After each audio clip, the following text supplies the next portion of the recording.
ایک جنازہ اٹھ کے جا رہا ہوتا ہے نا قبرستان کی طرف، تو جو تو نیک شخص ہوتا ہے جو فوت ہوا ہوتا ہے وہ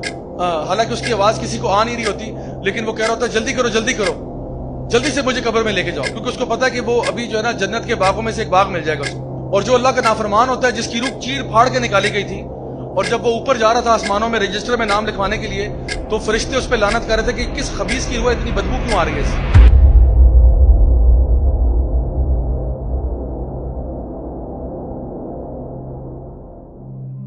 ایک اور حدیث ہے صحیح بخاری میں نبی کریم صلی اللہ علیہ وسلم کی کہ آپ نے ایک خواب دیکھا، اور انبیاء کے خواب سچے ہوتے ہیں، تو آپ نے خواب میں کچھ چیزیں دیکھی جو بڑی انہونی سی تھیں۔ آپ نے دیکھا کہ دو شخص ہیں اور آپ کو قیامت کا منظر دکھا گیا، ایک شخص جو ہے وہ دوسرا زمین پہ لیٹا ہوا ہے، اور ایک شخص بڑا سا پتھر لے کے اس کے سر کے اوپر مارتا ہے، اس کا سر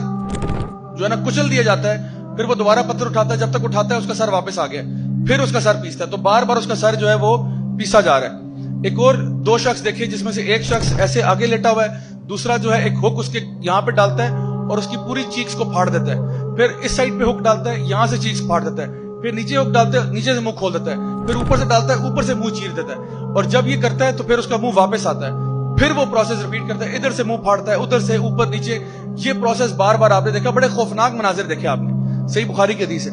پھر فرمایا کہ آپ نے دیکھا کہ کچھ لوگ ہیں جو برہنہ حالت میں ایک تندور میں ان کو پکایا جا رہا ہے، مرد اور عورتیں، ایک بڑا سا تندور ہے، اس کے اندر ان کو پھینکا ہوا ہے، اور ان کی چیخوں کی آوازیں بہت دور سے آ رہی ہیں، یعنی وہاں پہ ڈسٹینسز اتنے ہیں لیکن کہاں دور تک ان کی آواز آ رہی ہے۔ پھر آپ نے دیکھا کہ ایک شخص ہے جو کہ پانی میں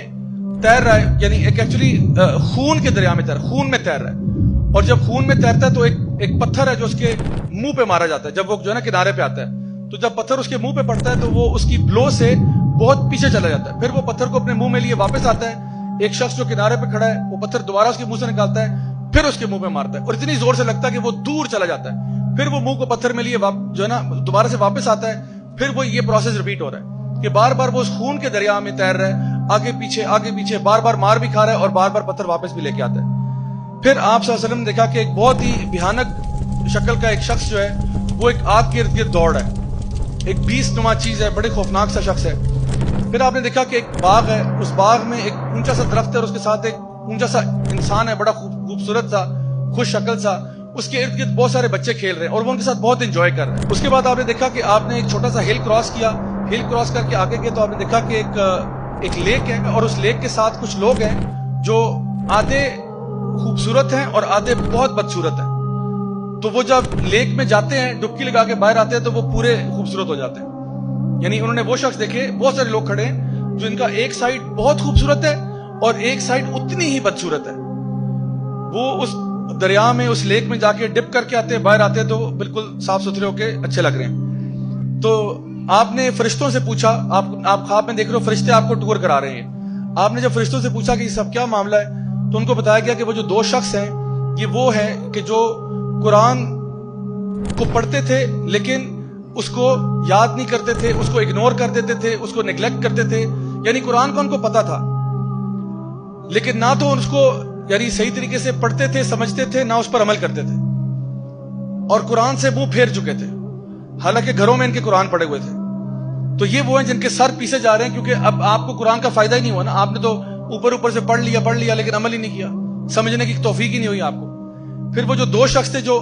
آئرن کی ہک سے جن کا منہ چیرا جا رہا تھا، یہ وہ شخص تھا جو اپنے گھر سے نکلتا ہے اور جھوٹ بولتا ہے، اور اس کا جھوٹ جو ہے وہ ہر طرف پھیل جاتا ہے، اور صحابہ کے دور میں یہ سمجھنا شاید تھوڑا سا مشکل ہوتا ہوگا، لیکن آج تو بہت آسان ہے، سوشل میڈیا کا دور ہے، آپ ایک بات کرتے ہیں پوری دنیا میں پہنچ جاتی ہے۔ تو کہا یہ جو جھوٹ بولنے والا ہے اس کا منہ چیرا جا رہا ہے۔ اس کے بعد وہ جو اون میں تھے یہ وہ تھے جو زانی اور زانیہ ہیں، جو امت کے اڈلٹرز ہیں اور زنا کرنے والے، یہ وہ لوگ ہیں جو سارے کے سارے تندور میں پھینکے جا رہے ہیں اور ان کے پورے جسم کو سزا دی جا رہی ہے۔ وہ جو خون کے دریا میں تیر رہا تھا یہ سود لینے والا تھا، جو سود میں ڈیل کرتا تھا، سودی کاروبار کرتا تھا، سودی بزنس کرتا تھا، یہ خون کے دریا میں تیر رہا ہے اور اس کو پتھر پڑ رہے ہیں اس کے منہ کے اوپر۔ وہ جو ایک خوفناک سا شخص تھا یہ کون تھا؟ یہ مالک تھا، جہنم کا داروغہ تھا۔ یہ یاد رکھیں، یہ جو جہنم کے فرشتے ہیں نا، یہ عام طور پہ فرشتے کے بارے میں جب آپ کو کہا جاتا ہے کہ وہ تو بڑا فرشتہ ہے تو آپ کے ذہن میں بڑا خوبصورت سا اینجل آتا ہے، بڑے بڑے پیارے سے پر رہے ہیں اور خوبصورت سا چہرہ ہے، لیکن کچھ فرشتے انتہائی خوفناک ہیں، انتہائی خوفناک ہے۔ اور یہ جو جنت جو ہے نا جہنم کے داروغے ہیں، جو 19 گیٹ کیپرز آف ہیل ہیں، یہ انتہائی خوفناک فرشتے ہیں، اور یہ جو مالک ہے، جو سب سے بڑا گیٹ کیپر ہے، یہ بھی انتہائی خوفناک ہے۔ تو اب جہنم میں بڑے پیارے پیارے فرشتے نہیں دیں گے آپ کو، جہنم میں جو گارڈز ہیں وہ گارڈ بھی بڑے دہشت والے ہیں۔ تو یہ جہنم کے داروغے کو آپ صلی اللہ علیہ وسلم نے اپنے خواب میں دیکھا، اور وہ جو لمبا سا شخص تھا درخت کے پاس بچوں کے ساتھ کھیل رہا تھا، یہ ابراہیم علیہ السلام تھے، اور یہ ان بچوں کے ساتھ کھیلے تھے جو فطرت پر مر جاتے ہیں، یعنی بالغ ہونے سے پہلے پہلے بیچارے 2 سال 3 سال 4 سال کے بچے کا انتقال ہو گیا، تو یہ ان کے ساتھ جنت میں کھیل رہے ہیں۔ اور وہ لوگ جو آدھے خوبصورت اور آدھے بدصورت تھے، یہ وہ لوگ ہیں جو اچھے کام بھی کرتے تھے لیکن برے کام بھی کرتے تھے، برابر برابر، یعنی یہ نہیں کہ ایک ہوتا ہے نا انسان نیکی کی طرف جاتا ہے، یہ وہ لوگ تھے جو 50-50 چل رہے تھے کہ بھئی ہم اچھے بھی کرتے ہیں، یہ جی آج رات ناچ گانا بھی ہوگا اور عشاء کی نماز بھی ہوگی، دونوں چیزیں ساتھ ساتھ چل رہی ہے، بھئی ہم تو دین اور دنیا کو لے کے چل رہے ہیں، یعنی انہوں نے دنیا جو ہے نا وہ اللہ کی نافرمانی کو دنیا کہہ رہے ہوتے ہیں کہ دین بھی ہے لیکن دنیا بھی تو ہے نا، اللہ کی نافرمانیاں بھی تو ساتھ ساتھ ہی چلتی ہیں۔ حالانکہ اللہ تعالیٰ فرماتے ہیں یا ایھا الذین آمنوا ادخلوا فی السلم کافہ، اے ایمان والو پورے کے پورے اسلام میں داخل ہو جاؤ، ولا تتبعوا خطوات الشیطان، اور شیطان کے نقش قدم پر نہ چلنا۔ My dear brothers and sisters, یہ میں کوئی فیری ٹیل فکشن کی بات نہیں کر رہا ہوں، یہ ریئلٹی ہے، یہ وہ غیب کی باتیں ہیں جو نبی کریم صلی اللہ علیہ وسلم بتا کر گئے کہ باز آ جاؤ، اللہ کے بندو باز آ جاؤ، گناہوں سے توبہ کر لو، اللہ تعالیٰ کی رحمتوں کے دروازے کھلے ہوئے ہیں، اس کے باوجود تم توبہ نہیں کرو گے تو حالت آگے دیکھ لو کیا ہونے والی ہے۔ بڑے سے بڑا آپ نے گناہ کیا ہو، بڑے سے بڑا گناہ کیا ہو، اللہ تعالیٰ آج آپ کے پاس موقع ہے، معافی ہو سکتی ہے۔ اللہ تعالیٰ فرماتے ہیں تو زمین و آسمان کو بھی گناہوں سے بھر دے، میں سے بڑی مغفرت تجھے دے سکتا ہوں، تو سارے سمندروں کو گناہوں سے بھر دے، میں اس سے بڑی مغفرت دے سکتا ہوں۔ آج موقع ہے، جب مر جائیں گے اس کے بعد توبہ کریں گے تب فائدہ نہیں ہوگا۔ یہ آفر محدود مدت کے لیے ہے، یہ جو آفر ابھی آپ کو ملی ہوئی ہے نا، یہ محدود مدت کے لیے، تو اس لیے عقل مند انسان وہی ہے جو اس کا فائدہ اٹھا لے۔